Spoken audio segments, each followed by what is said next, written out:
Earlier this month, Nebraska held their primary elections and saw a turnout they haven't seen since the early 90s, with many Nebraskans voting absentee. Next Tuesday, it's Iowa's turn for a primary election, and their primary mirrors Nebraska in many ways, including a push to vote by mail. But reporter John Kipper says there's one big difference in Iowa that is worrying some people. It's Iowa's turn for a primary election coming up on Tuesday, with this year being a bit different. Mainly polling places is going from 40 on a normal basis down to just 5, including Thomas Jefferson High School behind me. That's mainly because county officials say that they haven't been able to find enough poll workers. It's not ideal, but it's the reality that that's what we can staff. Christy Everett is the deputy auditor in Potawatomi County. She runs elections. When she originally had to go to 5 polling sites, she had about 75 poll workers. Some have since dropped off as recent as this week. As the disease progressed a little bit more, that they started not feeling comfortable. And most of my precinct workers are high risk. Having enough poll workers is one concern for next Tuesday, as is making sure those that come in to vote are safe.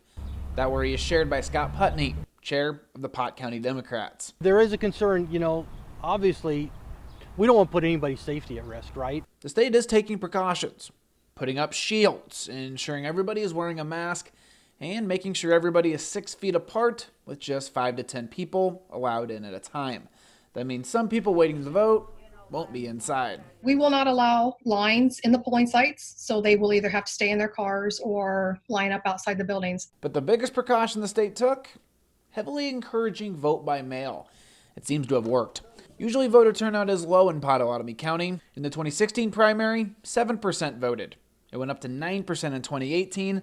But this year, with the vote by mail push, they already have a 12% turnout. So I think it's kind of exciting, and this is something different and new. So there are very important races to be considered in the primary. Statewide, it's a similar story. They had a 10% turnout in 2016, 14% turnout 2 years later, and is already up to 16%, with the numbers going up daily. We're really pushing for people to stay home and stay safe. And so, yeah, we're well over our numbers that we've ever seen in a primary.